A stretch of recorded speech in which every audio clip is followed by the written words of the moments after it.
So we'll be starting shortly, inshallah, in the next hopefully 5 minutes, I do believe, because there are other events, but we do appreciate your presence here.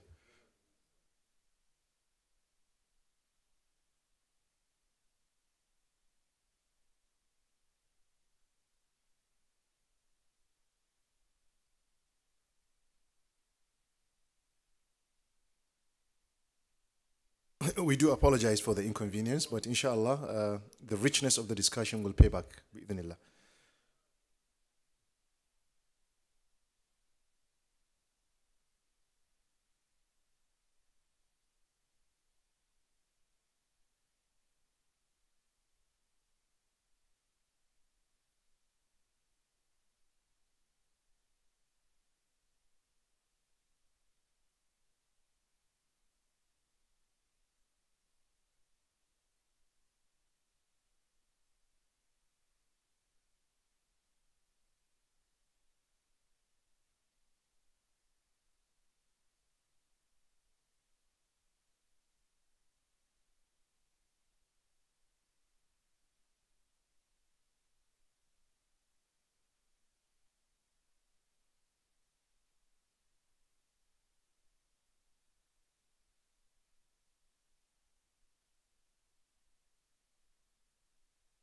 So, I'm very happy because, as a broadcaster, usually you wait for a green light to start an event. So I just got the green light. So we are going to start. أعوذ بالله السميع العليم من الشيطان الرجيم. بسم الله الرحمن الرحيم والصلاة والسلام على أشرف الأنبياء والمرسلين. أما بعد, السلام عليكم ورحمة الله وبركاته. It's a great pleasure to be part of this great event, which I think is one of the highlights of the annual meeting here taking place in the great city of Marrakech. I'm always happy to have a side event during lunchtime because, as an MC, one of my duties is to get energy from the room. So I'm sure now I will get a lot of energy when we come to welcome our great speakers. Now, on a very serious note, recently I was following the Twitter account of the World Economic Forum. And when I checked, they said Book of the Month.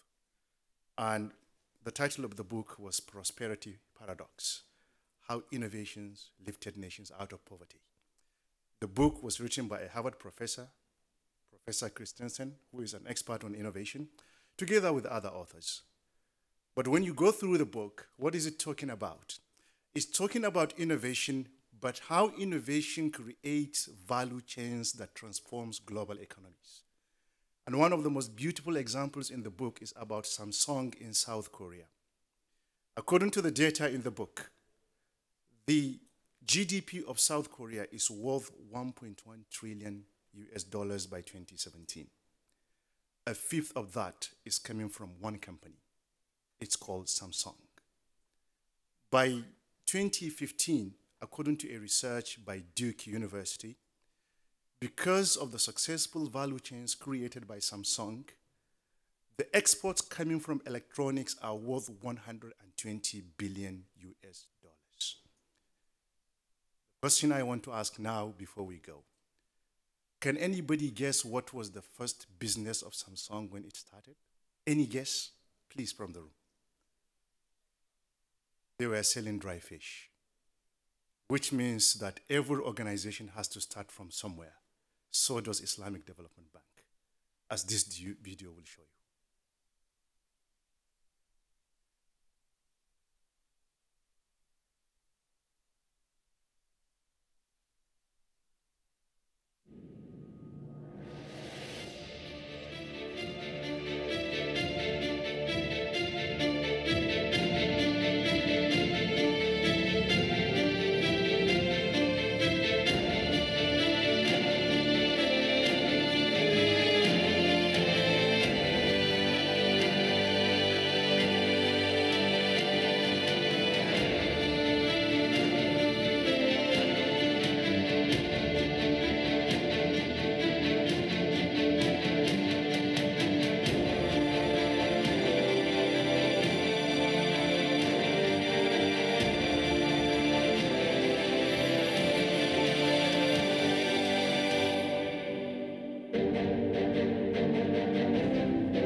Thank you very much. As you can see, IDB is also trying to help its member countries to build successful economic models that will help them to lift their people out of poverty. And there are people responsible for driving this agenda and driving this change. And with this, I would like to have the pleasure and honor to invite Dr. Mansour Muhtar, the Vice President Country Programs and the representative of the President of IDB for his speech. Can we give him a warm welcome, please?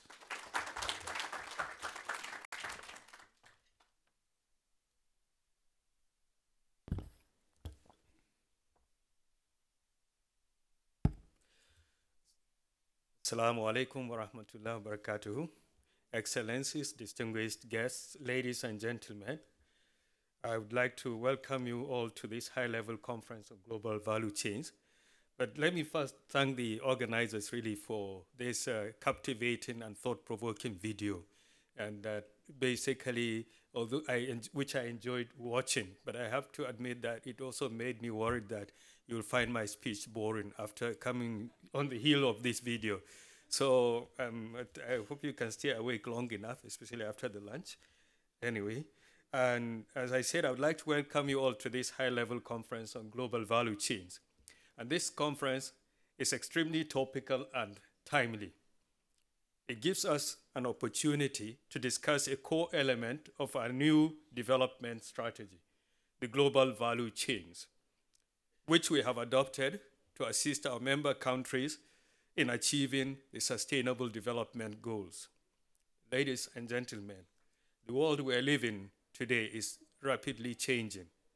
The next 12 years left in the era of SDGs is mired with several challenges. We have high and rising youth population which needs quality jobs.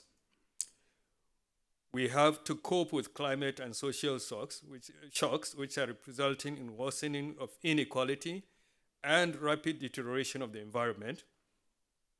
And we have to address the issue of rapid urbanization, which is putting increased pressure on the limited resources and challenging the governance system.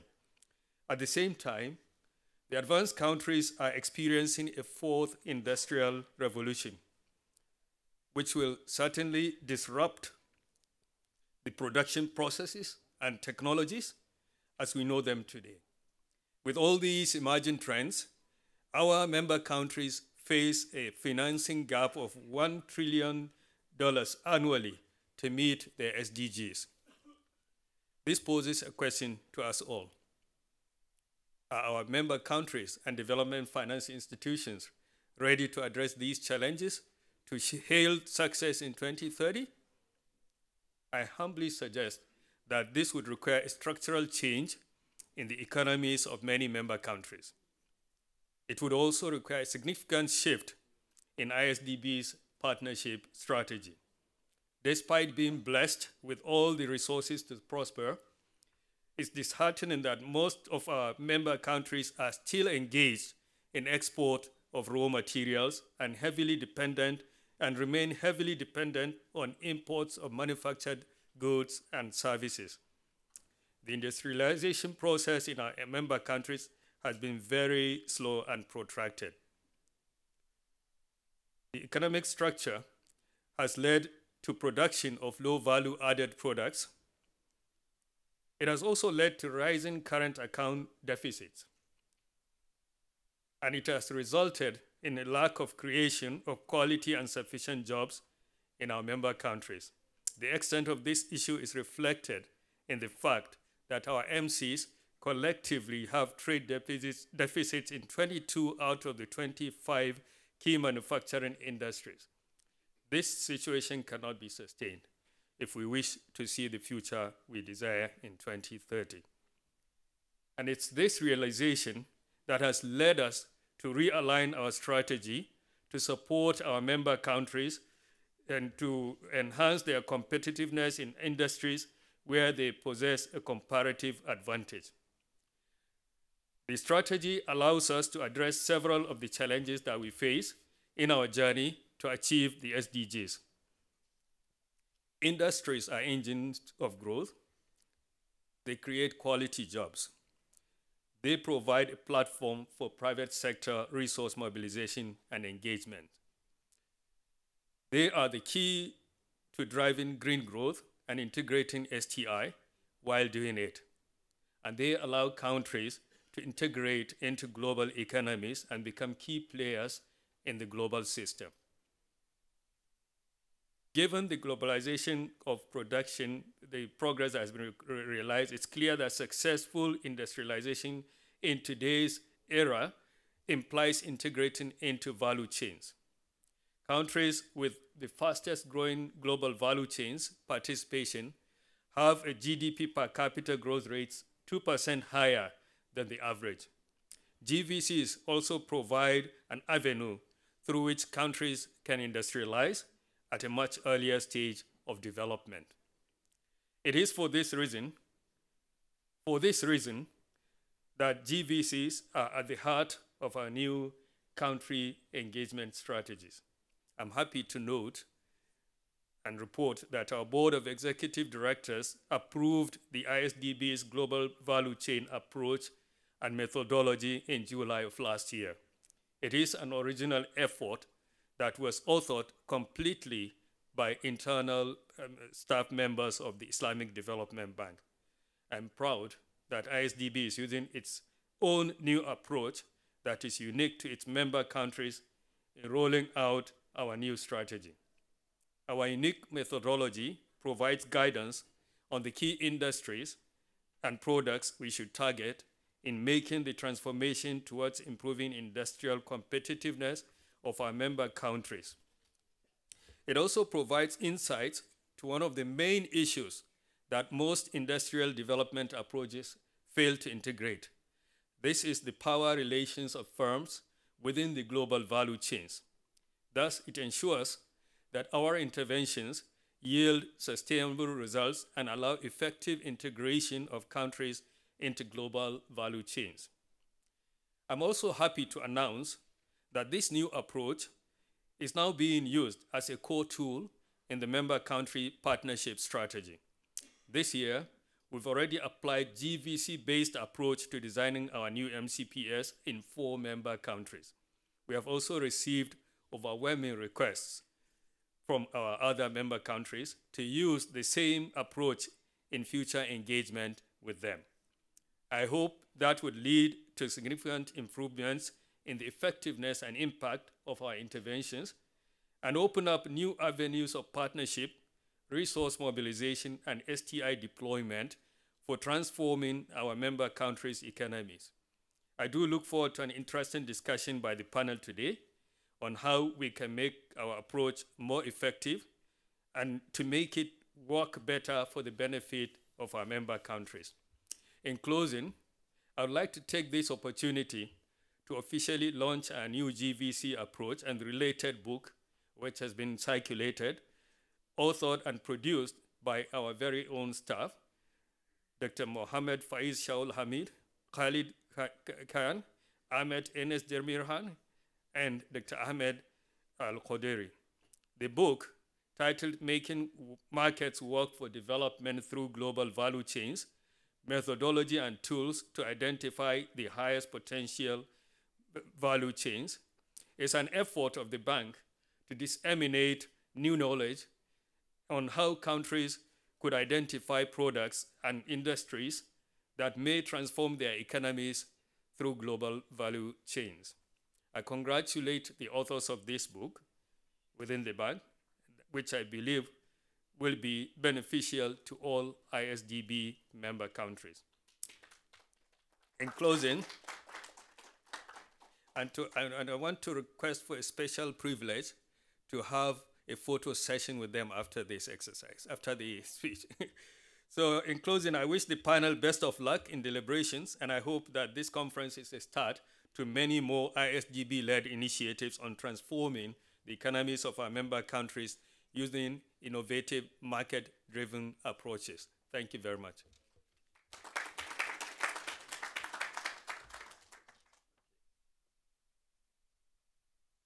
Can I quickly invite the authors to please come to the stage for a historic photograph?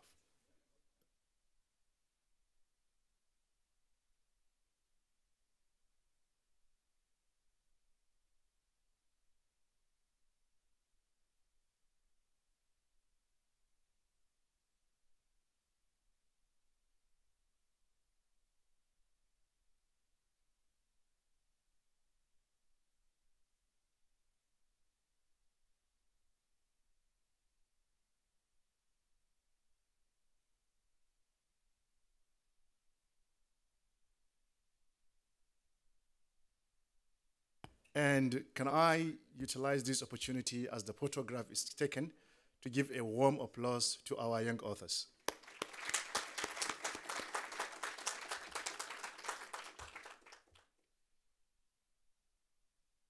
Thank you very much.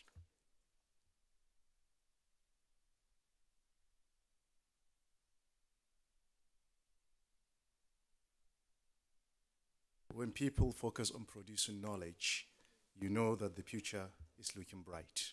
And I do hope it's going to be for IDB. Congratulations once more. Now, I would like to move into the next stage, which is to prepare for a panel discussion. And I believe I was going through the profiles and I think I found it very interesting. And I would like to invite each of the speakers to the high table and then the moderator who is going to facilitate the session. And I would like to start by inviting Dr. Muhammad Abdul Khalid, the economic advisor to the Prime Minister of Malaysia.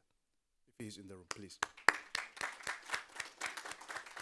Muhammad Abdul Khalid is currently serving as an economic advisor. He has served as a consultant for the World Bank, the United Nations, the UNDP, and many other roles that he has played, and we look forward to a very engaging and interesting discussion.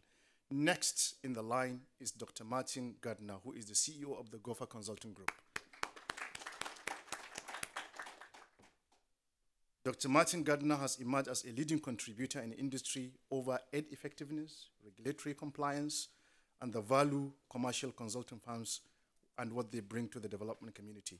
He holds a PhD in statistics and econometrics from the Technical University of Darmstadt, Germany. You are welcome to the panel. Next, of course, we cannot do it without ladies on the table. Dr. Stacy Frederick, Managing Director of Duke Global Value Chain Center.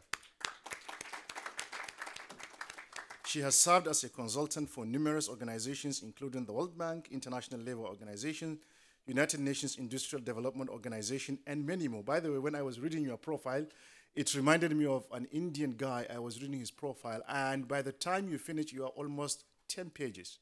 So I do hope that the rich experience I'm seeing in your CV will filter into the discussion. Of course, we are living in the age of sustainable development. And to ensure sustainability, you have to see young people there. I have the pleasure to invite Dr. Muhammad Faiz Shahul Hamid, who is a global value chain specialist here at the Islamic Development Bank.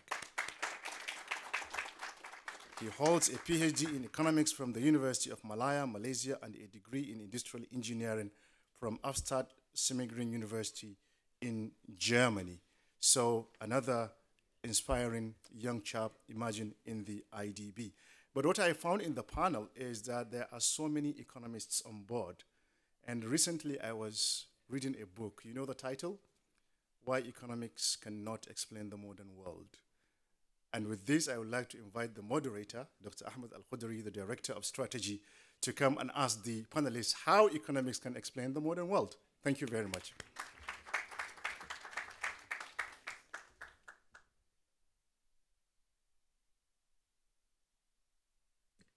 Thank you very much for this great introduction. I'm really happy to see this diverse experience on the panel with us. I'd like to first start with a reminder of like the story that drove IDB to get into this transformation. Again, I'm emphasizing key messages here, but they are the reason why we have changed the way we work. We've realized that our member countries have all signed up for the Sustainable Development Goals, even though it sounds like it's a small change from MDGs, Millennium Development Goals. That one letter difference, behind it, there's trillions of dollars of financing required. The total financing required for the SDGs is estimated at 4.5 trillion worldwide. The world knows where 1.5 trillion of that is going to come from, but doesn't know where the remaining 3 trillion is going to come from. And with the way we do business as multilaterals, IDB being one of them, we all combined do annually amount of financing equal to 0.1 trillion, 145 billion annually. So that's a very, very small amount. It shows that in order for us to tackle these challenges, we really have to do something about our business model or the way we do business. We still have the same mandate, we're still going in the same direction, but clearly we have to change the way we operate. And so we found that the only way to get this financing gap closed is to go to the markets, and to go where markets are going to be the source of our financing as well. Markets are estimated at 218 trillion with the lowest estimates. If we manage to convince 1% of those global markets to invest in these core sectors of the SDGs, we'll be able to close the financing gap. That will give us the 3 trillion that we're looking for. The question, though, is how are we going to convince the global markets to invest in the SDGs? And the answer is they need different kinds of projects. They don't need the same kinds of projects that IsDB used to do or all multilaterals used to do. They need projects that are achieve a good balance of risk and return. And they also, from our side, as member countries who have their own development challenges, they want to make sure that the markets, when they invest, they also leave some economic value add locally, that they create jobs locally. And so this is where the whole change around global value chains was introduced in the bank, because global value chains comes at the intersection of these 3 angles, being able to answer the question on risk, question on return, while creating jobs locally. So I'd like to start with a big thank you for all the panelists for joining us today. We'd like to start first with Dr. Muhammad Abdul Khalid, who has a huge experience to share with us from Malaysia. Please go ahead and tell us how the global value chains approach was actually instrumental in the transformation of Malaysia. Thank you, Ahmed. I'm going to start by following what the Vice President said. He left. What he said earlier. Most of the IDB member countries, they are export commodity driven. The economy is mostly export commodity. If you export mostly commodity, you're not going to be developed. All the rich oil producing countries, they're not developed. They're rich, but they aren't developed. Qatar is richer than Korea. Brunei is richer than Germany. Who's more developed? Oil producing or Germany and Korea? Rather you be developed than you be rich. That's number 1. Number 2, export commodities would not make the country progress, nor make the people rich. The examples are plenty. My country is one example. In just before World War II, we're the largest producer in the world for rubber, the largest producer in the world for tin. In fact, when London was bombed by the Germans, most of the money to rebuild London came from us. We were called the dollar arsenal of the empire. We were richer in relative terms than India or the British.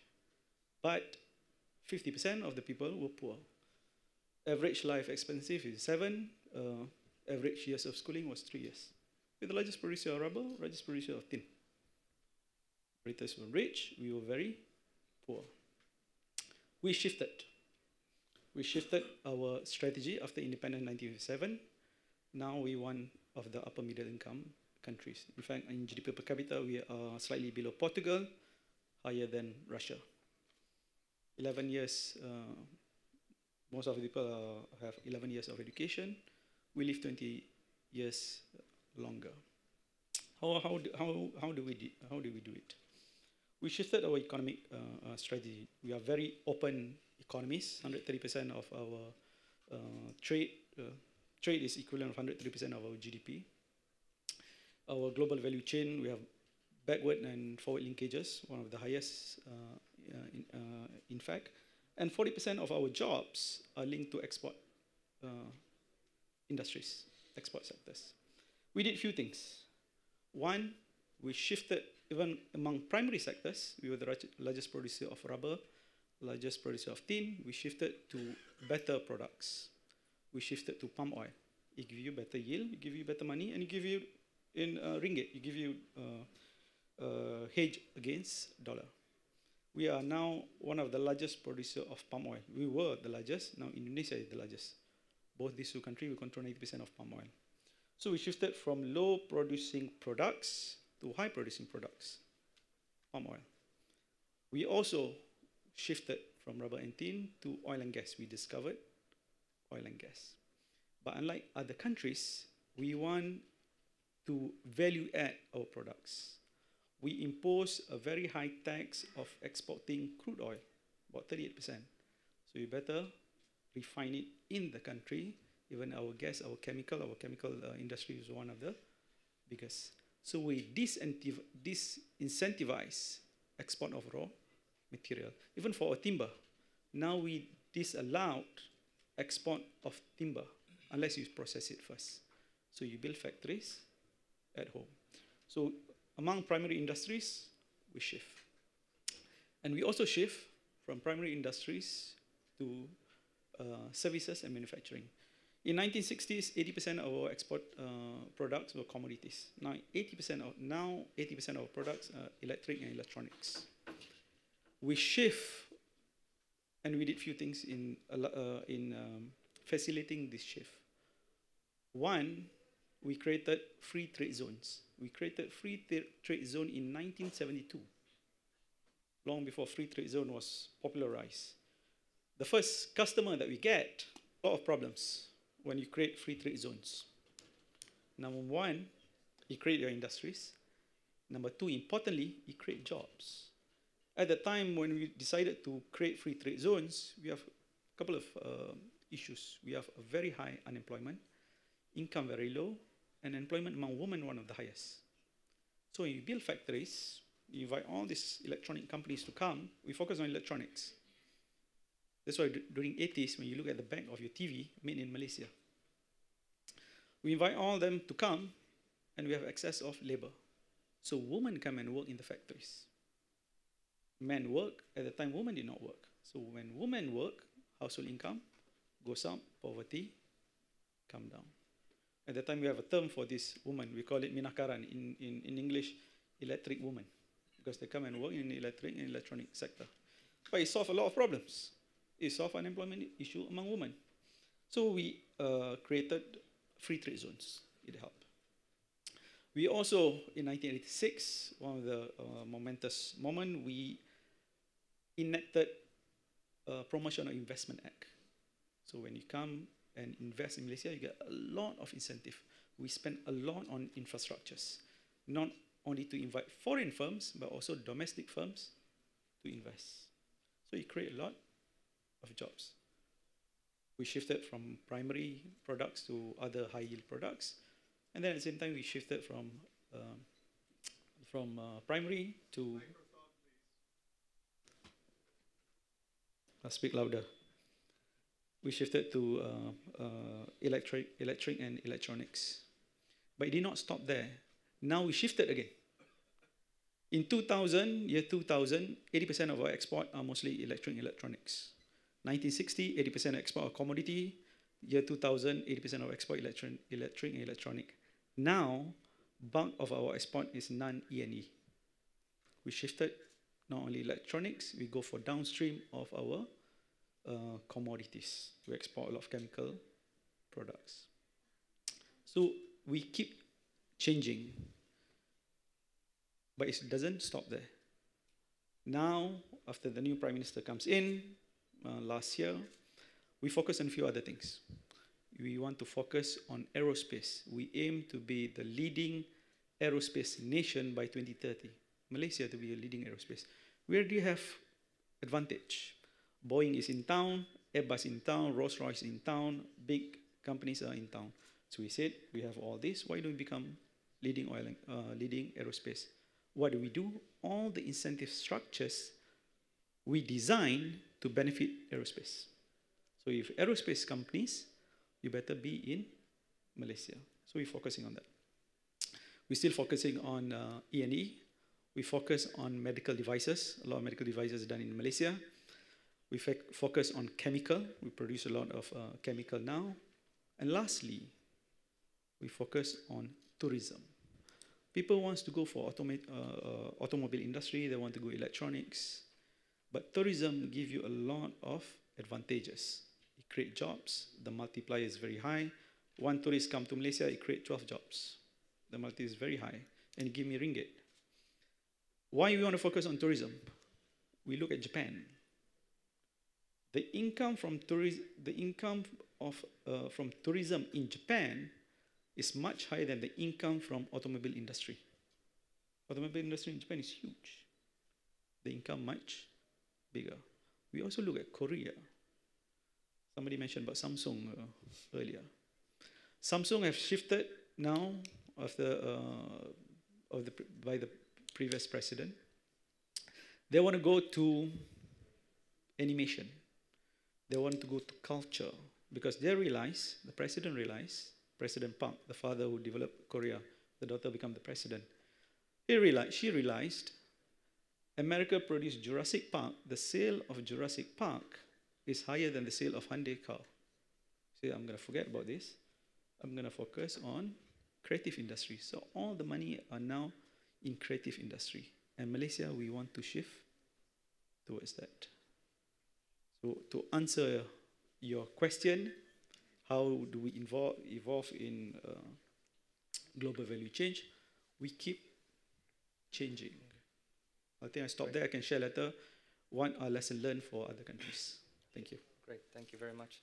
So the importance of keep on moving, the importance of knowing what's coming in the future, clearly as at the center of the success of Malaysia and this transformation. And so taking now a perspective of where the future is, I would like to listen to Dr. Stacey Frederick's perspective. Where is the future going in terms of ongoing research in this area, in terms of what lessons learned are coming out from countries, and things that we can think of for the years of 2030 and beyond? I think before talking about the future, it might be helpful to provide a little bit of background on the history of global value chains, and because some people might not really be that familiar with the term, or they might not really know the ways that it's used. It's become more popular. It's kind of gotten used to describe anything related to firms and trade and cross-country interactions. So global value chains really started with the academic community around the year 2000, because before that, that's right when international trade really started to take off, and there was a group of researchers that did a lot of industry-specific studies and field work in electronics and automotive and apparel, and they started to notice that offshoring and outsourcing started to become more popular. But it wasn't always just about competitive and comparative advantage where they saw these countries locating.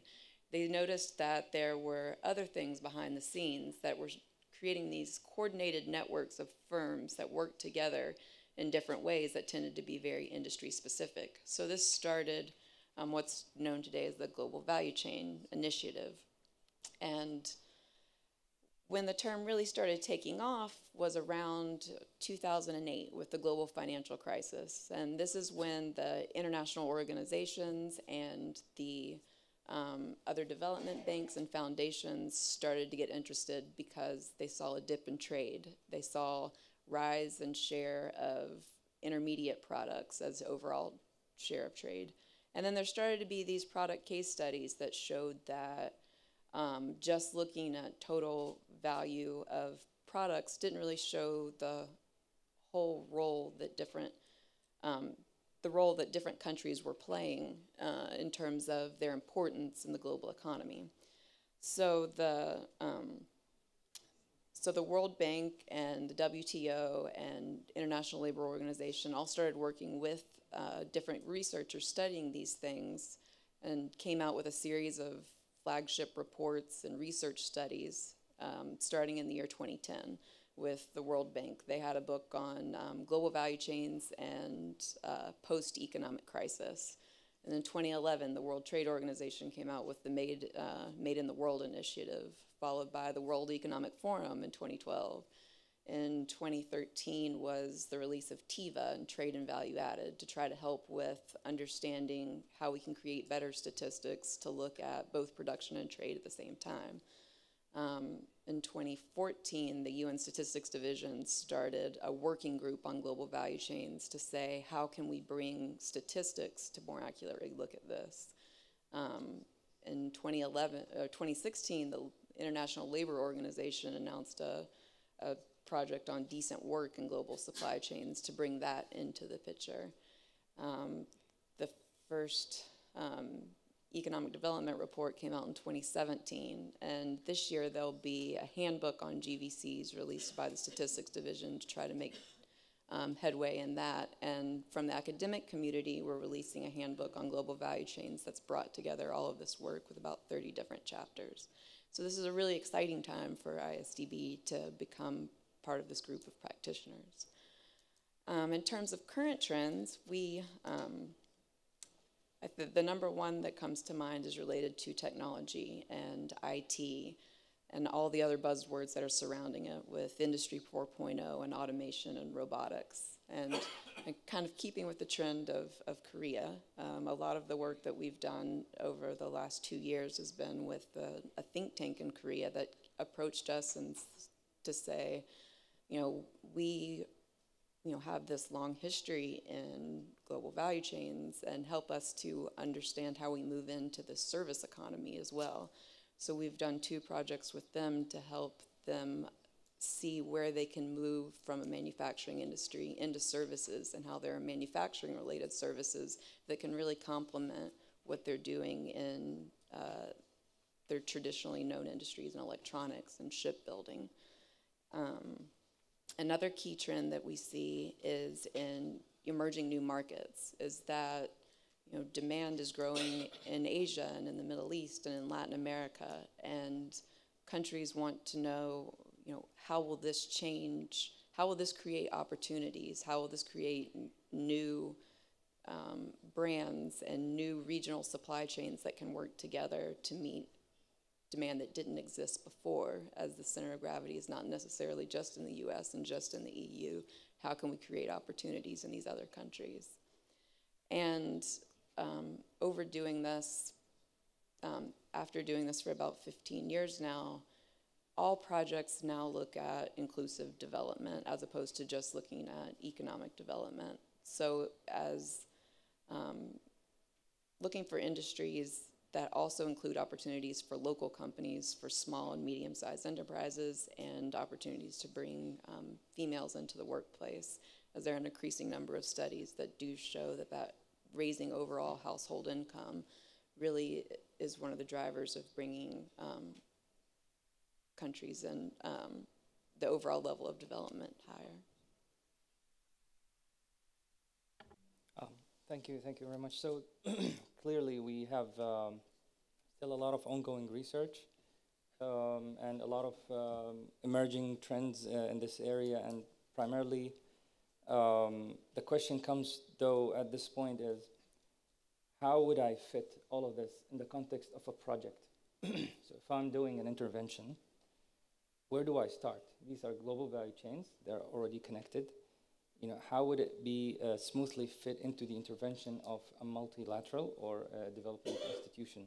So I'd like to go to Dr. Martin Goultner for more of shedding some light to us on how this could be put into development projects, given GOPA's huge experience in this area. Yeah, thank you very much for the question, and then also I like to thank you for the invitation, not personally to that panel, but I think the consulting sector plays a key role transforming policies from governments, from multinational institutions, banks like the Islamic Development Bank, but also from donors down into the project. And when I looked so GOPA Consulting Group is the leading consulting group in Europe and Germany with regard to development.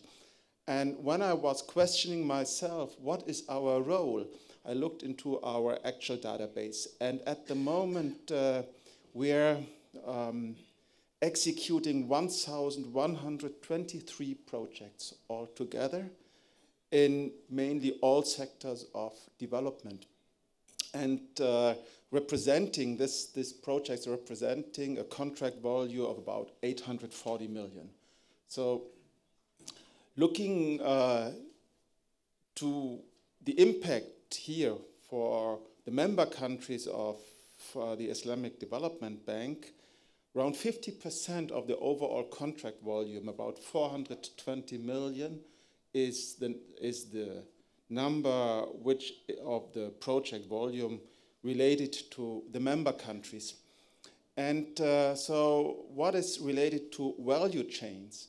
So at the moment in our portfolio, we have about 99 projects related in the one or the other way with regard to value chain and global value chains. And this representing 200 million of project volume in the database. And that shows you around about 20 to 25% of all the projects are really nowadays related to value chains and global value chains. I'd like to come a little bit later on what is the relation between these projects and the Sustainable Development Goals, because this is also one of the issues. But looking first to the bank approach, usually when we are as consultants analyzing a value chain, we have three levels of criteria. First is the economic impact. What is the impact on the entities being in a value chain and on their profitability? What is the impact on the GDP and the public finance? What is the impact on the trade balance, on export and import? And is the growth in the value chain really inclusive? So that are the economic parameters when we are analyzing the value chain. Then we look for the social impact and the environmental impact. The bank approach is, from our view, broader because it's clearly focusing more on the regional and the global impact. You have the issue of innovation. What brings the value chain in terms of innovation? What you just mentioned in Industry 4.0. So we see the bank approach really on global value chain. So I was participating a few weeks ago in a meeting with the German Agency for Development Cooperation and the ministry. And they also have the value chains, the global value chains, very much under in their focus.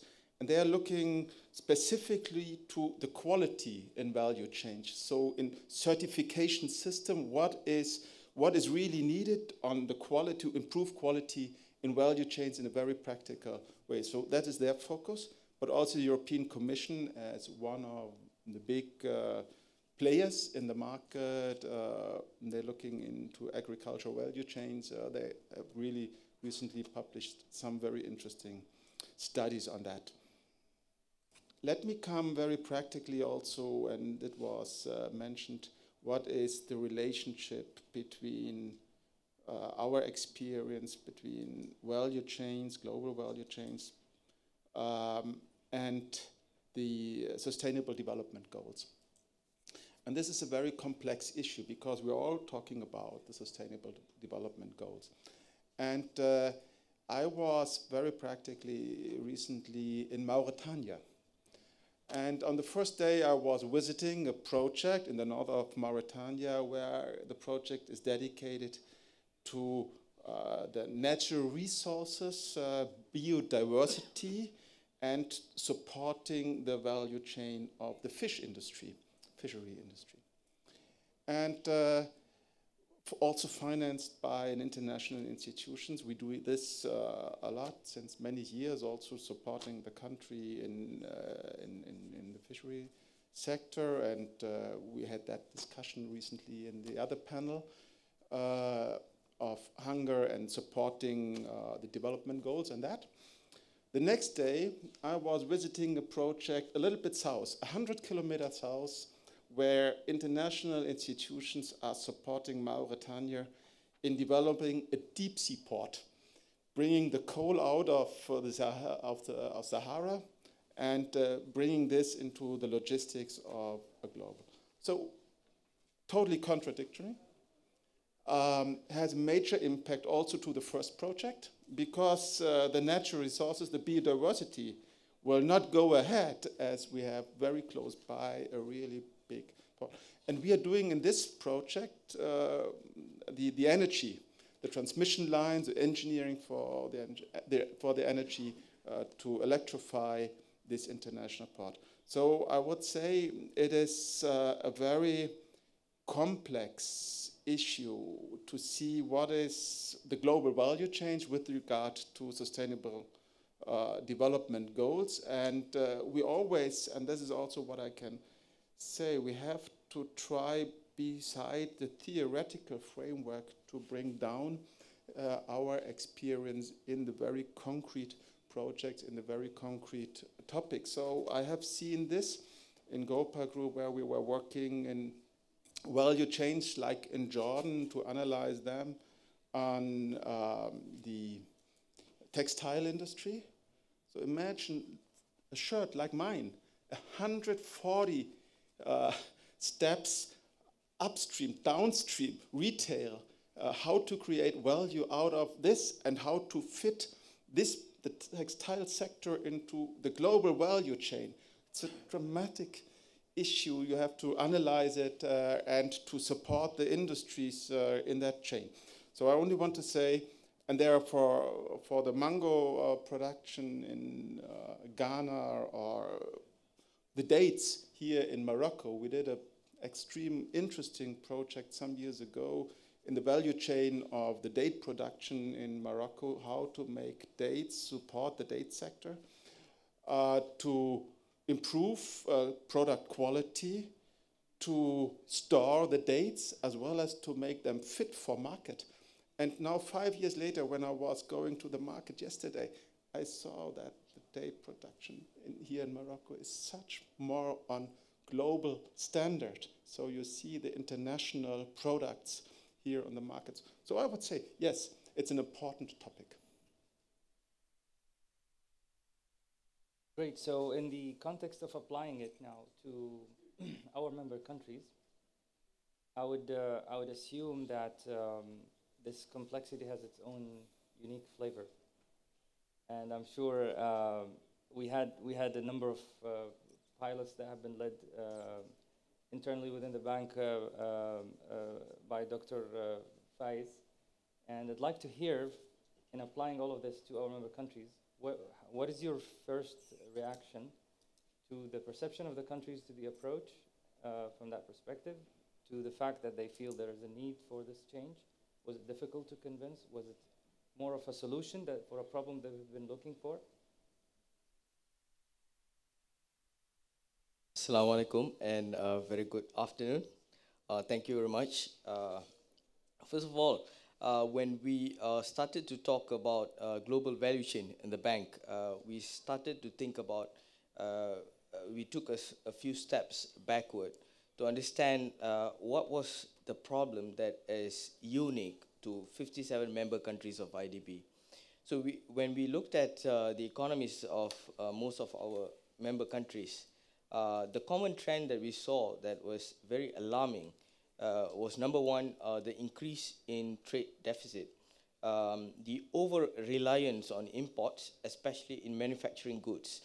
For example, for items like machineries, HS84, product like machineries, the increase from year 2001 to 2016 has been sevenfold.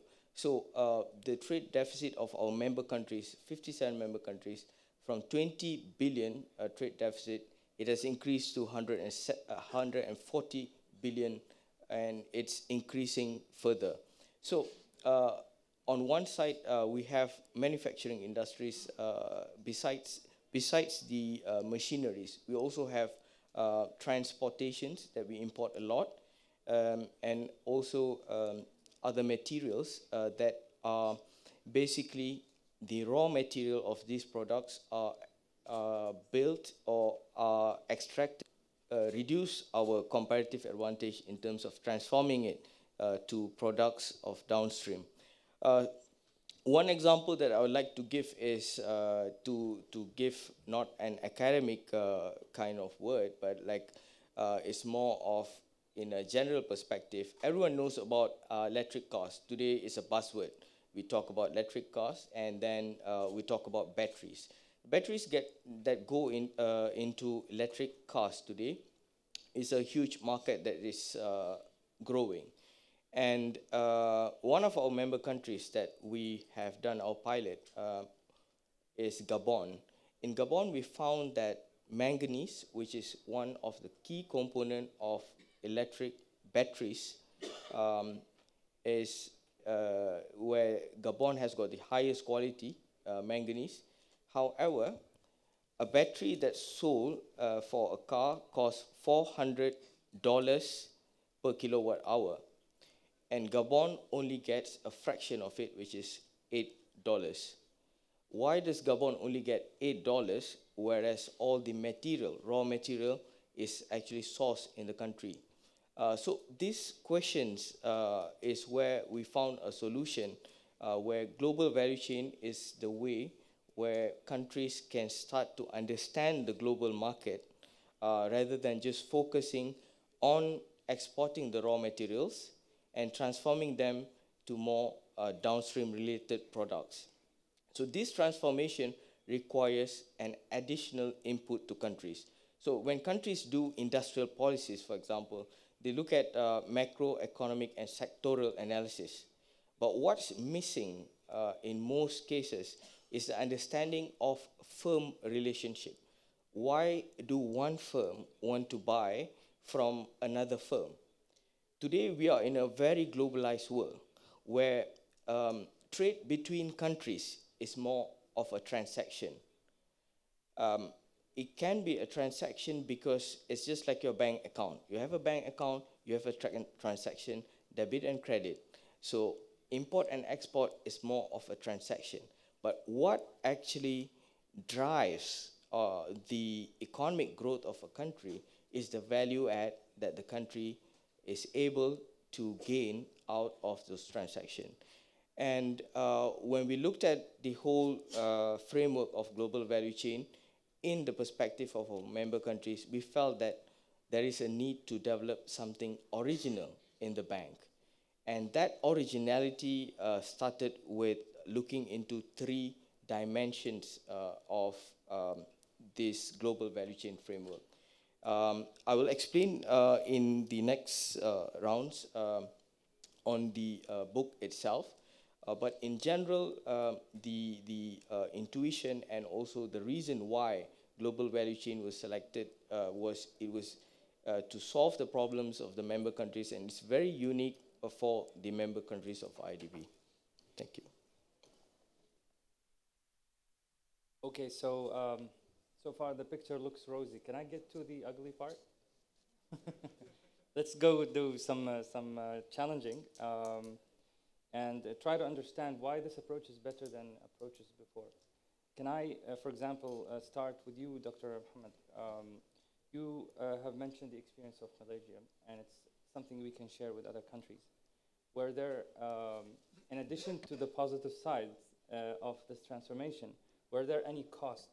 Were there certain impacts on the environment? Were there certain risks that you had to handle, in addition to the economic value add that was retained within the country as a result of it? Okay. I'll explain slightly different. Of course, there's costs. If your indicator of progress are purely exports, are purely GDP, not well-being, you're not going to go anywhere. When they show a video just now, they use one word, prosperity. In Malaysia, we add another word, shared prosperity. Industrial policy, global value chain is just a mean towards the end. We must always remember, for us in Malaysia, we always remember what's the end. Improve well-being of the citizens, improve mobility for the citizens, which we monitor closely. How do you get there? what the lesson learned also can be a challenges. One, to get involved in global value chain, to be more open, you need political stability. This is important. And political stability are closely linked to institutional, strong institutional governance, be it in executive, judiciary, or legislative. Institution matters for sustainable growth, especially for countries that export mostly natural resources. I'll give you an example. In Malaysia, we produce a lot of oil. We're not a member of OPEC, but we produce a lot of oil and gas. When we started that company, Petronas, to manage our oil resources, we look around the world. We look at the Gulf, and we look at other countries. I'm not comfortable mentioning names of countries. What's the difference between Malaysia and other countries? Why Petronas is so successful? Bulk of our earnings from overseas operation in more than 30 countries. When we started the company, we realized other companies, national oil companies, is run by the government. Petronas started as a corporate entity. It runs professionally. We don't have Minister of Oil. We do not, the company is not a statutory body, it's a Companies Act, which means if I make 100 billion, if Petronas make 100 billion, the tax rate is 24%, I give 24% to the government. You don't come and ask me for money. In other countries, I make 100 billion, the money goes to the treasury. Oil company said, I want 50 billion, no, I cannot give you 50 billion, I need to spend on something else, I give you 20 billion. There's no stability, there's no clarity. For us, the governance matters. There's no Ministry of Oil. There's never in our history a minister sits or chair Petronas board. Always professionals. Since Petronas 1972, 1973, until today, they always pay, they have a dividend policy. I'll tax you, corporate tax, and petrol income tax. I don't ask anymore. Only 3 instances in history, it gave more to the government to bail out one bank, to bail out another company, and recently it was this year, they give extra $10 billion because our financial the government is not in good financial position. Other than that, we never ask money. It runs professionally, we never dig. Other countries don't go this way. That's why Petronas is very rich. And we incentivize Petronas. You go downstream. If you export raw crude, you export gas without processing it, we tax you higher. So they have incentive to go downstream. And we provide all the incentive for them. So institution matters. Number 2, the money from the export, what do? You use to develop the country. In Malaysia, since independence, British did not spend money on us. Average year is schooling at 2.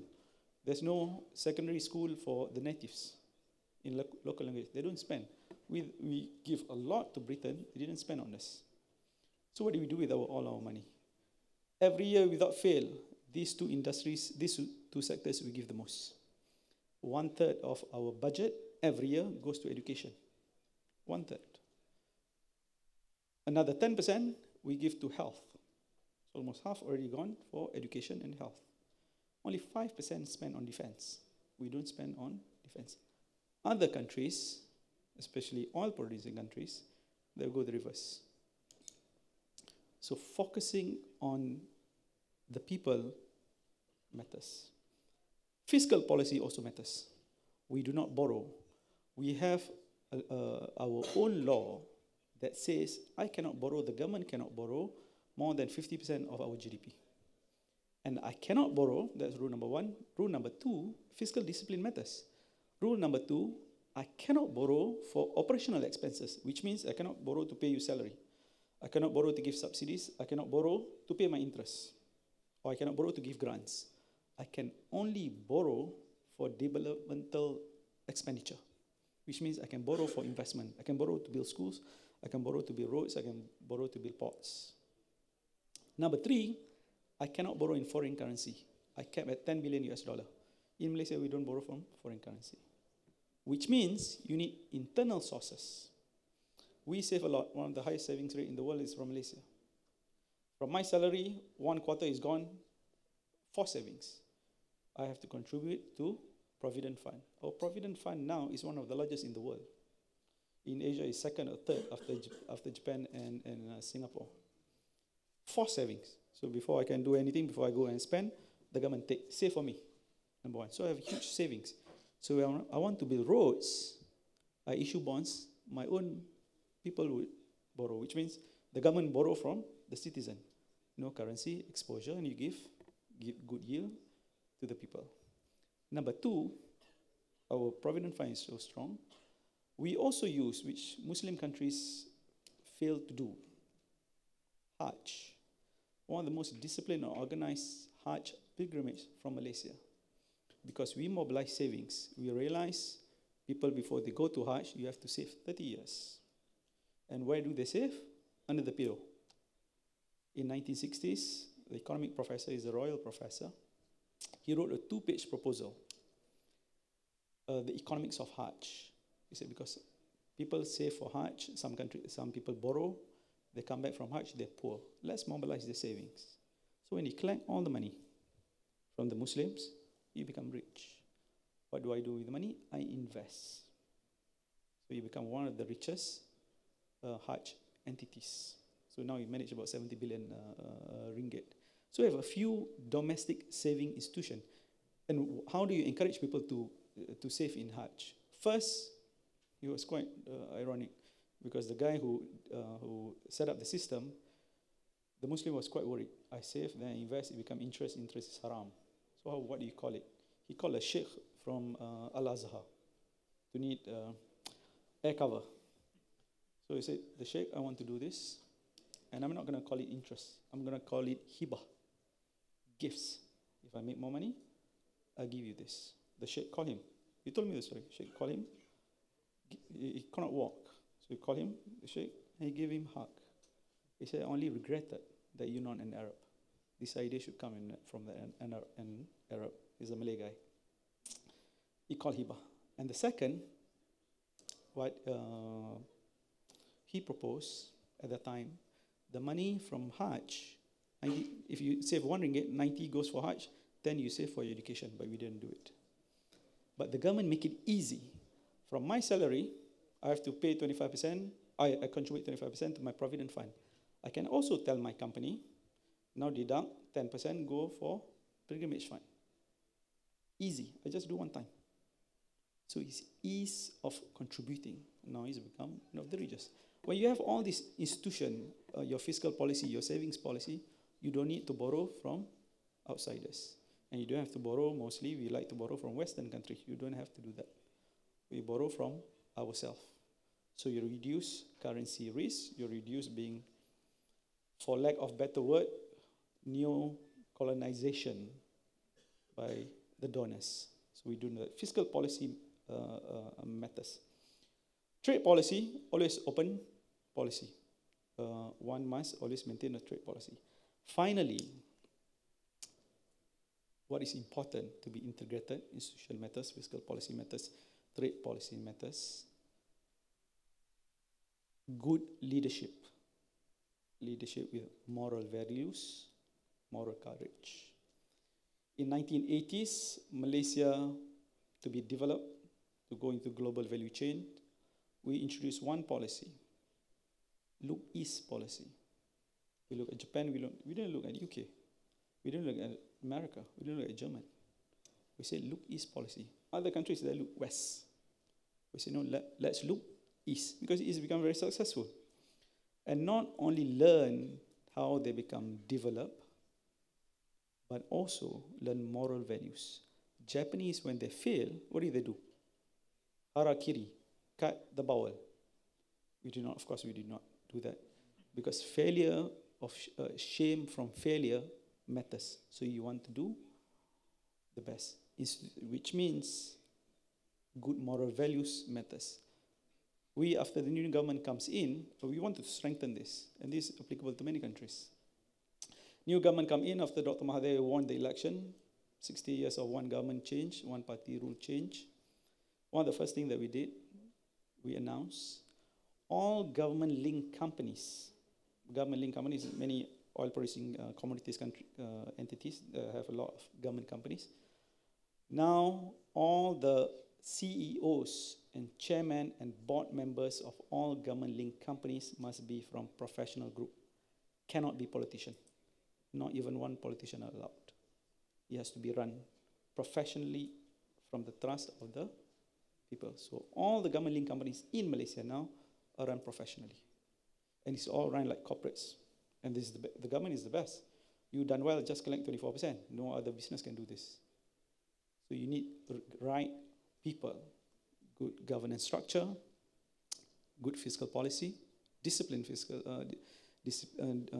discipline, openness in trade, and good moral values. The challenges are these. How do you achieve this? Thank you. Yeah, it seems that achieving such transformation is not easy. Very massive, overarching change that has to happen. And that raises actually a question on the approach towards driving such change. To what extent you need to go deep in your understanding of all the fundamentals of this process. There's typically an argument that it's enough to understand where we're competitive and just build an argument as to where to grow. But there's this counter-argument based on this experience that says we have to go deep and analyze all the different players, understand what is binding growth. So on which side of the equation would you stand, Dr. Stacey? On going deep and understanding it, or keeping it as a high-level understanding?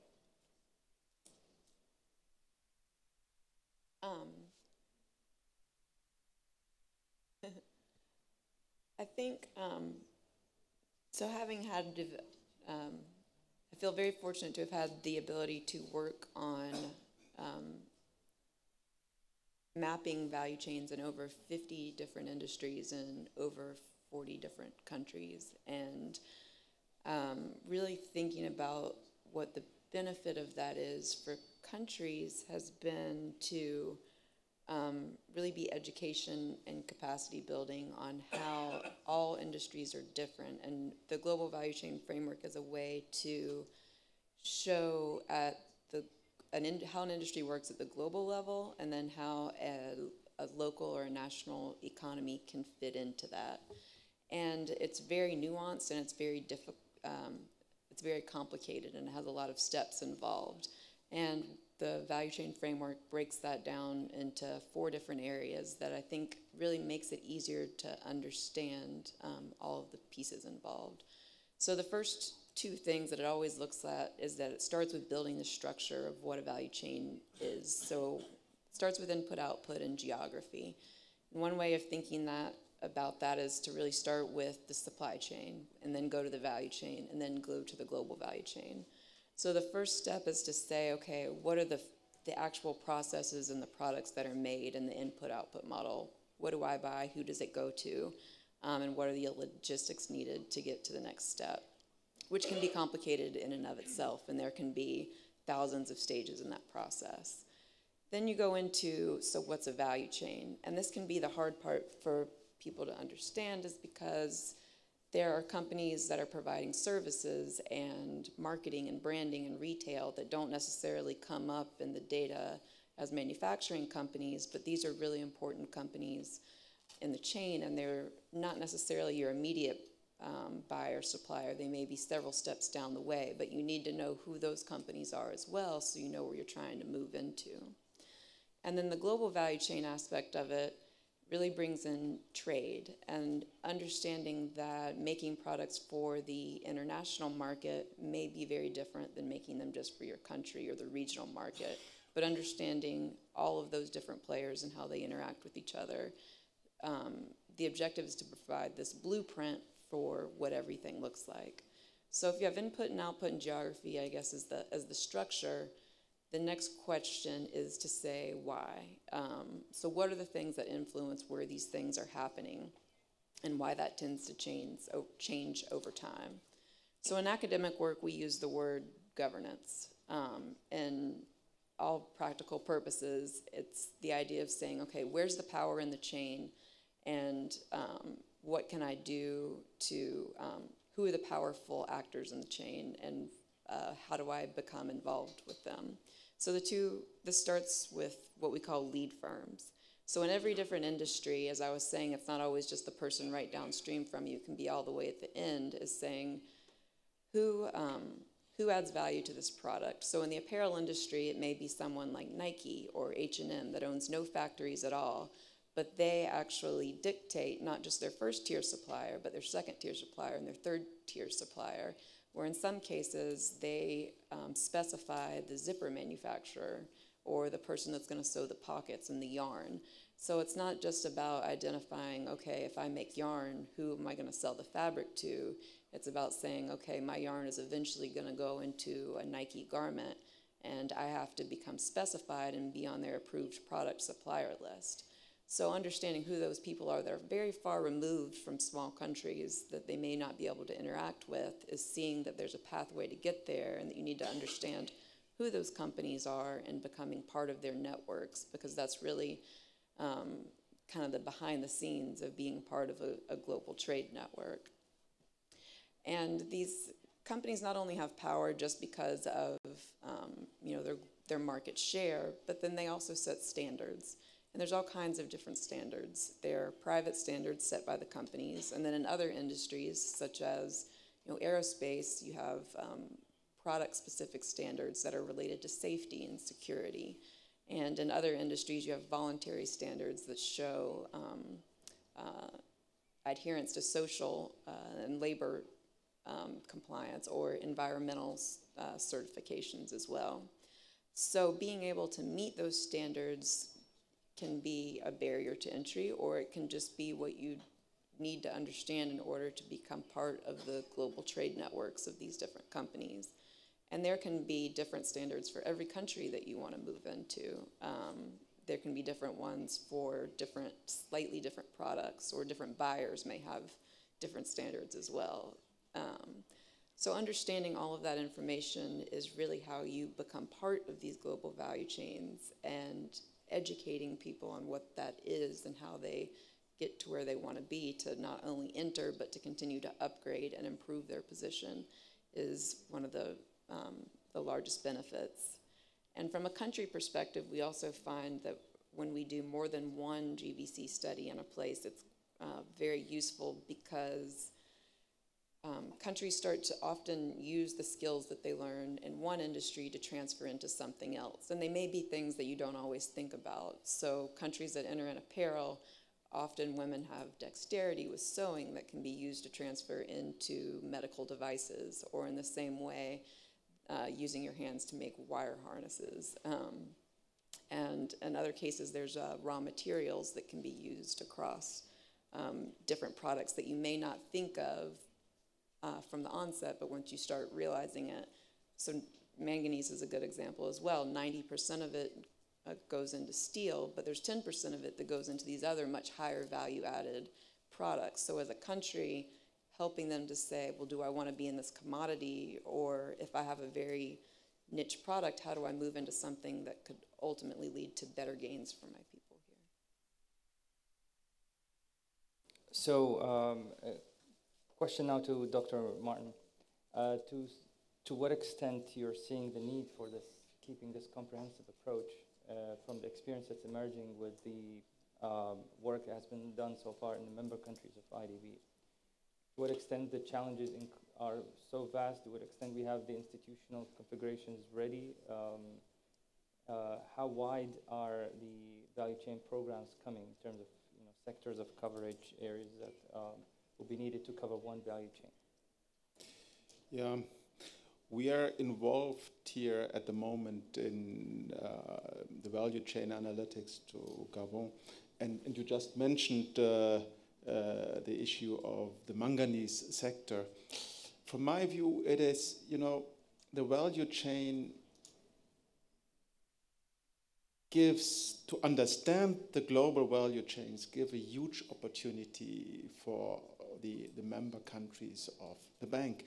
And it's not, we first want to understand, to analyze what is the value chain, but then why we are doing it. It's to find priorities for our intervention, to uplift the countries in the value chain, to generate more value, as we just said, in the second transfer, in the first transformation, the second and the third transformation. That's why we are doing it. It's not a theoretical exercise. It really should help the bank, the political sector, the governments to prioritize their intervention. So we always, when we are thinking about the value chain, the global value chains, we should, analyzing, doing that work, spending this effort, we should look what is the impact, what is the output of it. And if we do our homework right, and you mentioned also the downside potential, if we do our homework right by the social impact, by the environmental impact, and understanding the changes in our world, like what we just mentioned, the battery sectors out of the manganese sector, and looking at what is the driver for economic development in Europe, it's the automotive industry. We see so many activities now in Africa in the automotive industry. So like just was recently in Rwanda, where Volkswagen is starting a new factory. There's a lot of new, we see the whole electromobility, you mentioned that. So the value chain concept, and to be at the forefront with the needed adjustments, activities, really will change the wealth and the development speed in the countries a lot. Mm-hmm. Okay. So one area of controversy also that I would like to put on the table here is value chains have been historically, or at least this is how most of the work on value chains has been working, is based on input and output. While you can argue that it can be looked at from a different perspective, that where we should be focusing is where we have competencies, we have skills that can be transferred to export in new areas, rather than focusing so much on input and output, and the fact that input is not adding much to the output. More of the competencies and the skills are what's adding more to it. And there's a growing school of thought on that. How is the IDB approach incorporating that perspective into the equation? First of all, I think the first thing that we did for the book that's presented to all of you is that we came up with this selection toolkit, because the area that we wanted to try to recognize for a country to identify which industry and which products that has got the highest potential to be plugged into the global value chain. So that was the key research question that we had in this book, which has not been done academically before. So we felt that there was a need to find a systematic tool to identify which industries. So when we talk about global value chain and the analysis part of things, as mentioned by Stacy just now, a step before that is where we try to find industries or products where we can have the highest potential that would give the highest value add to the country. So how we did this was, as presented just now in the video also, the IDB's value chain approach has got three areas. So the first area is natural potential. So we look at the natural potential of the country in terms of quantitatively, we look into areas like revealed comparative advantage. We use trade data to look into it. And on qualitative side, we also go on the ground, have survey questions to look at employment numbers by very micro level employment numbers, So that's one angle, which is the natural potential. The second part of it is we look at the dynamic potential. So the dynamic potential is basically the areas where we try to find the highest growth and demand for particular product at a very disaggregated level. So it is at HS4 level. We look at products and we try to identify the products using 6 indicators that is described in the book, where these 6 indicators would describe, will come up with an index, where this index would show you which are the highest potential product in terms of dynamic. So the angle that's looked at is in terms of the technological research that is going into the particular product, in terms of the market demand growth, and then in terms of the distance of the market, and also the market access of countries. So this is the second part of the approach. The third part of the approach looks into the surplus and spillover effect. This is where I think it's very much related to the development angle, where we don't want a selection of a particular industry that is isolated by itself. We want to see how, by looking into the input-output table, we look at how particular industry could have spillover effects to other industries. So practically, in terms of like IDB's intervention, if IDB's intervention is in a particular industry like mining, building a power plant in the mining sector, how it would relate to the other industries in the country. So that's the surplus and spillover effect, where we look into input-output table to a certain extent. We look at the domestic value added, foreign value added, and indirect value add that is included. To give you a very practical example of how specialization could bring benefits to member countries, we did a short value chain analysis on Saudi Arabia.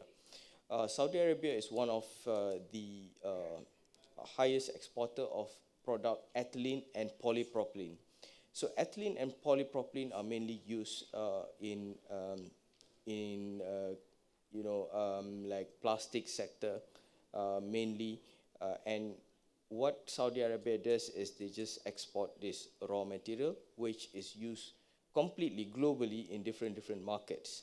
From our research, from our whole global value chain approach research, we found that if we could tap into a small specialized market, for example, the automotive chemicals, just focusing all the ethylene and polypropylene by just having a cluster in Saudi Arabia that focuses on automotive chemicals, by just stepping into 20% of the global market of automotive chemicals, because like chemicals are used everywhere in a car, whether you know it or not. Even the seats of a car it uses chemicals that is processed from ethylene.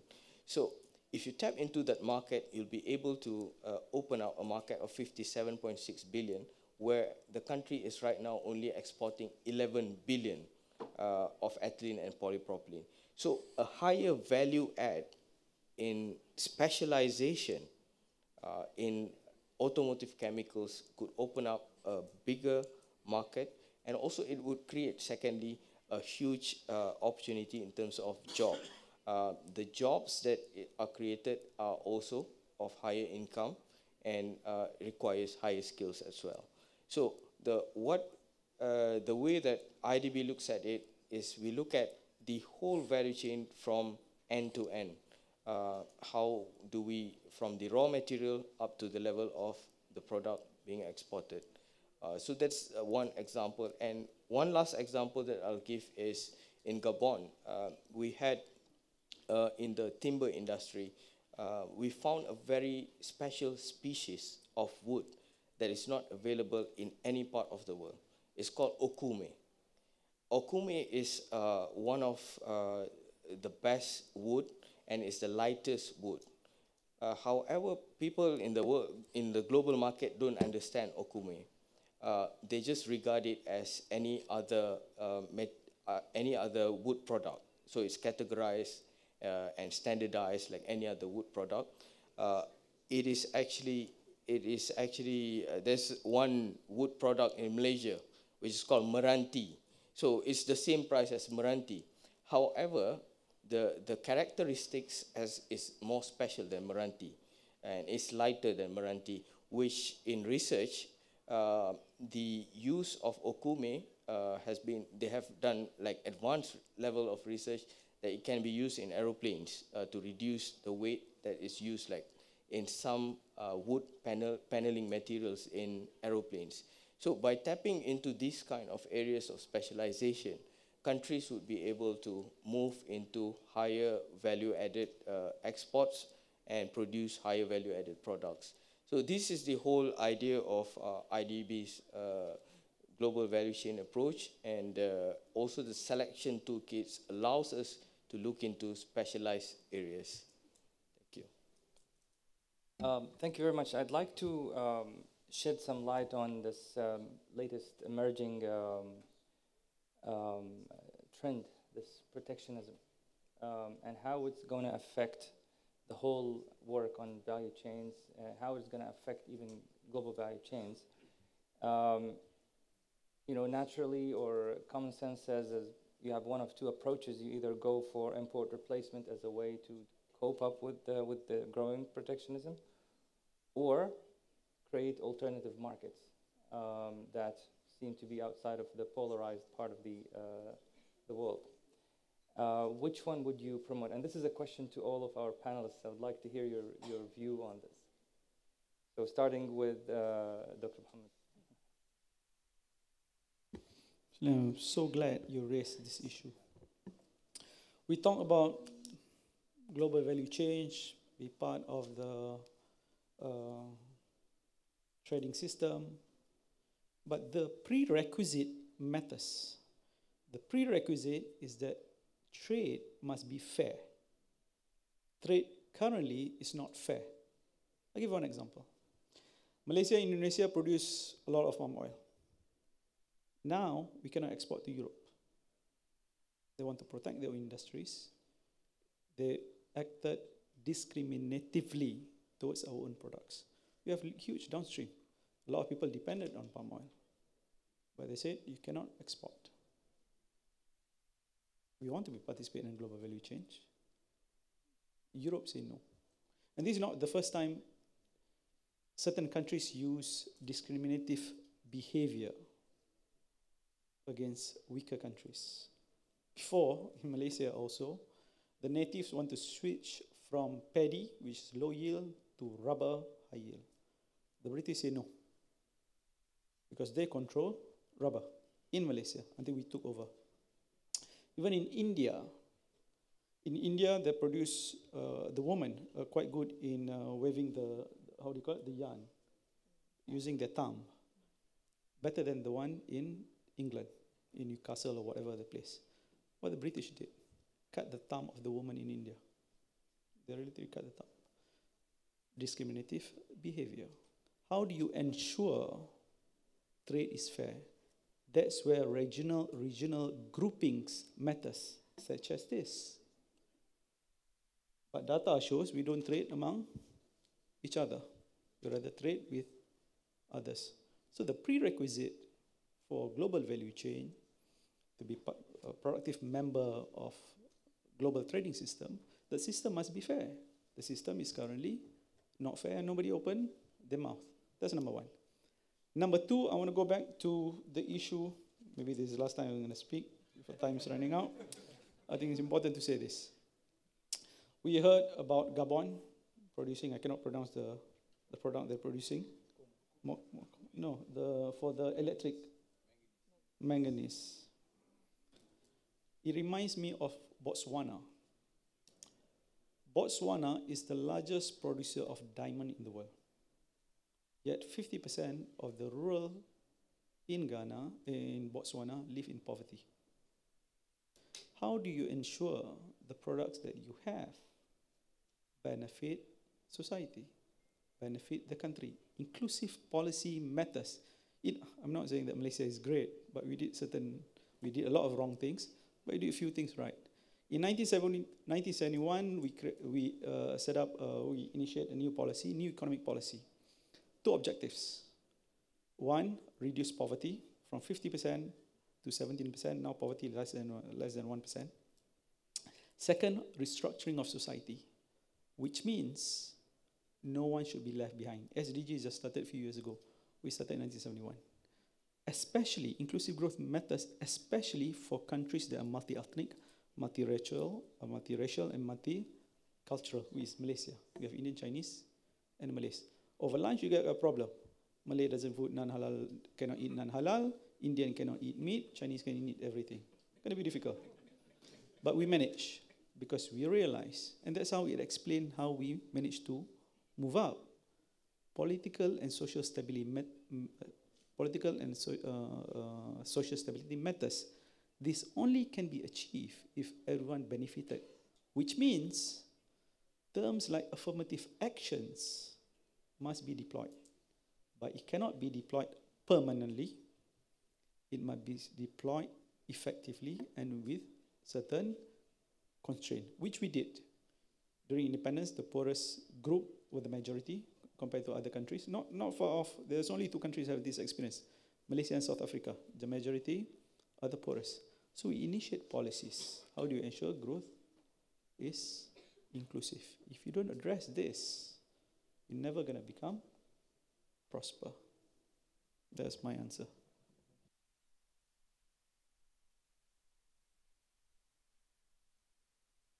So I would say that I have a fairly brief answer, but with protectionism is not really a new topic, and has been the fourth area that I talked about was in the GVC framework that we look at. I said standards, but what it really we call it is institutions. So beyond standards are just popular now, but a big part of it is looking at trade agreements and non-tariff barriers that have been set up over time in order to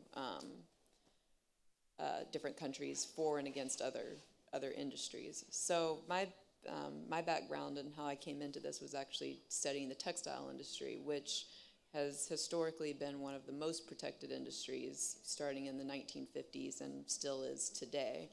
And it started with the US and the EU and has moved, and it ranges from cotton all the way to yarn forward trade agreements to fabric provisions to cut and sew apparel.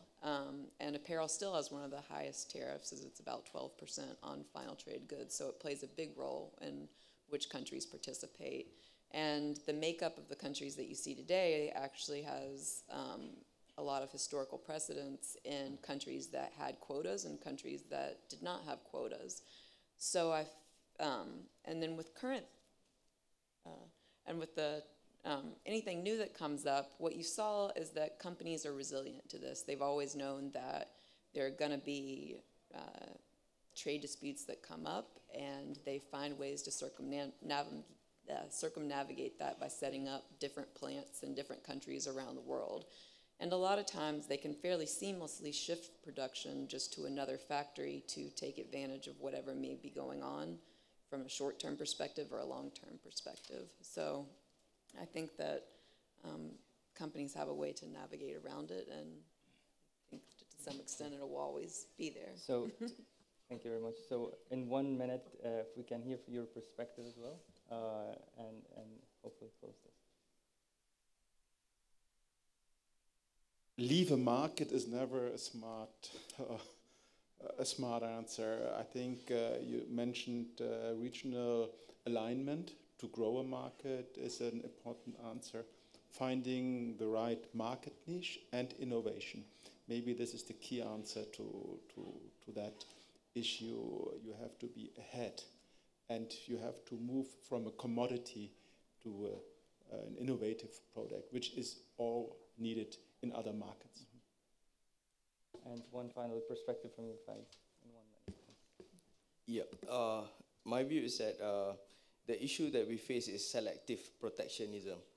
So what happens is like in our region, in Malaysia, what happens in the region of Southeast Asian countries, although we had this ASEAN from 1967, there was a ASEAN Free Trade Area from 1991 until 2015. ASEAN Free Trade Area was there, but the tariff level was 0%. However, there were a lot of selective protectionism by countries because they wanted to protect the industries. So the key in handling selective protectionism is to understand the global value chain. And that's where tariff elimination and also non-tariff barriers could be applied accordingly. Thank you very much. So let me wrap up this session, try to summarize everything we have looked at. By looking at global value chains, we have a language that seems more closer to business than aid and assistance. It helps bringing discussion on development down to common sense. We can look at countries now as people. The export is the income that you make. The import is the money you borrow. You have to remain sustainable. The language of development now is much easier by looking at it from global value chains. It's connected to how business works, and this is one of the reasons we've taken this new direction on global value chains. It simplifies the dialogue, it simplifies the discussion, and we hope that it has been a session that's been informative to all of the audience. So at the end, for the interest of time, I'm only allowed to take 2 questions. They'll be very short, please.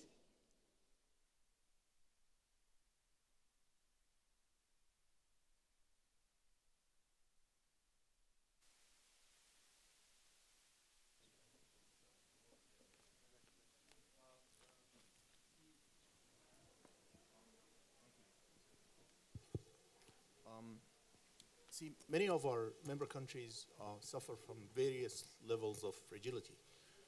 And in the discussion, pointedly, I guess, mentioned by Dr. Muhammad Abdul Khalid, that institutions and governance is an important element in actually getting this global value chain approach to work. So my question to the panelists, particularly maybe Ahmed and Faiz, how do you make sure that the approach really takes this into account? Essentially, pre-screening or assessing the various levels of fragility in a country before going in and looking at socio-economic intervention for that country that's based on global value chain. Thank you. Oh, okay. Yes, can we take another question and then there's one in the back.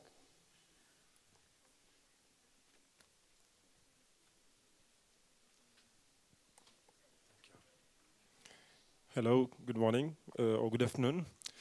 I would like to see how we can still get some highlights from the Malaysian example, which seems to be very interesting. Okay, excuse me. Okay.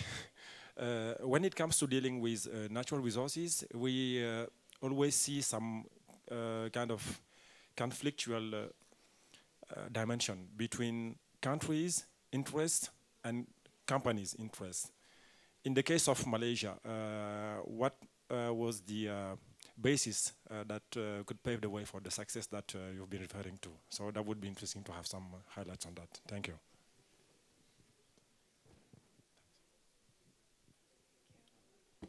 Four is rather easy. It's also applicable to many countries.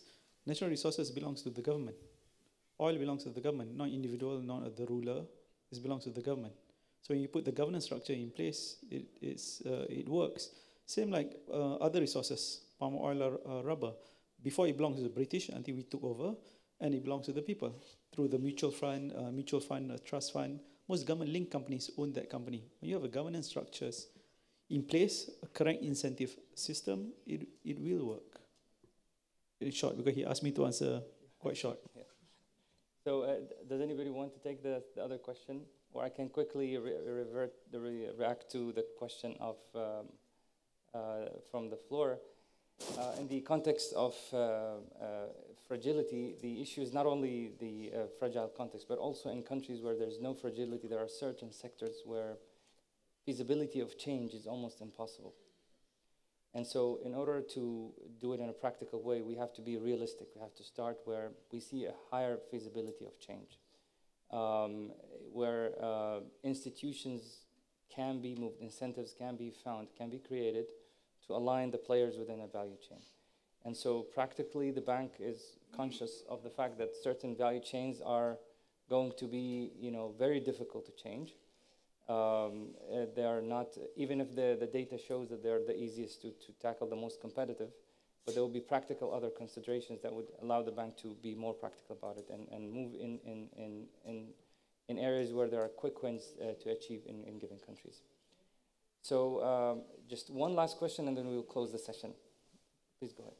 Oh, go ahead. Sorry.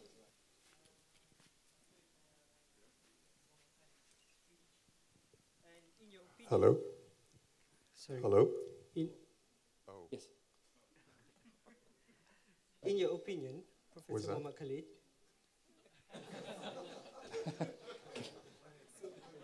I mean, in your opinion, so we'll take your question afterwards. In your opinion, what are the best measures can be taken by the ISDB members, I mean, in your personal opinion, to inculcate trade between the members to a greater GVS scheme between these countries? What other measures can be taken to inculcate greater economy between the...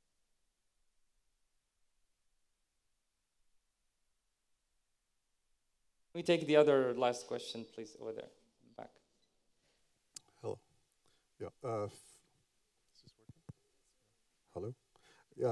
Yeah. Fawzi Rihan, I'm with the Governance Platform. A little bit of a provocative question to the gentleman from Malaysia, a country that I love, by the way. Malaysia is like the third richest country in Southeast Asia, right? If you leave Singapore and Brunei, but we're not going to discuss Brunei. The income disparities within Malaysia, and I'm not going to qualify it, is interesting, particularly between the states, even though it has a relatively high GDP income. Your priority, the number one priority, you said was aerospace. How do you reconcile these different issues?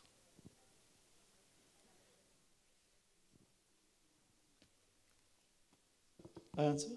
Okay. I didn't want to get in the middle. The question, I answer the second question. First, the disparity between races was much, much wider before we introduced the new economic policy in 1971. The inequality at that time was 0.5 or whatever. Now it's slightly less, 0.40. Because poverty eradications managed to reduce tremendously among the ethnic Malay. And at the same time, we encourage firms, I explained earlier, firms to come in, free trade zones, create jobs, incomes move out, education, attainment increase. The richest, still the Chinese, because our policy is not to extract. Other countries, there's few countries, in multiracial countries, when they become independent, they chase the migrants. They chase the rich. We don't do that. The economy remains open. There's no, for export-oriented, we have affirmative action, but for export-oriented, we don't disturb. You can own 100%. Only on education, there's affirmative action. On certain industries, oil and gas, you want to develop, certain quotas we give to the natives. For aerospace, no issue, it's open. But government provide incentive. But we are mindful that growth must be inclusive. Your question on, I hope I answer your question. Your question on what can IDB member countries do? Move the headquarters to Malaysia.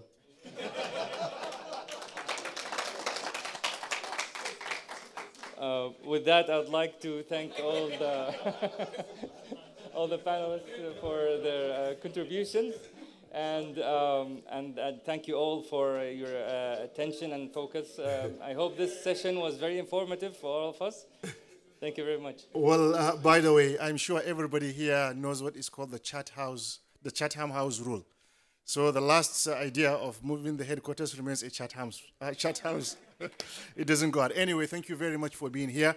I think it has been a great and fantastic discussion. I learned a lot. At the beginning, I was wondering whether economists can explain the modern world. But I think now you can agree that economists can do that. Can we please give a loud applause to our panelists? Patience, patience, patience. Don't go out yet, please. Give me 1 minute, not more. This event, I always like to celebrate the soldiers behind the scene, the people who work hard to make sure that we enjoyed this event. I met two twin brothers in the car on our way to Marrakech. One is called Khalid, and another is called Anas. Can you stand up? And Rania, Muhammad, can you please give them...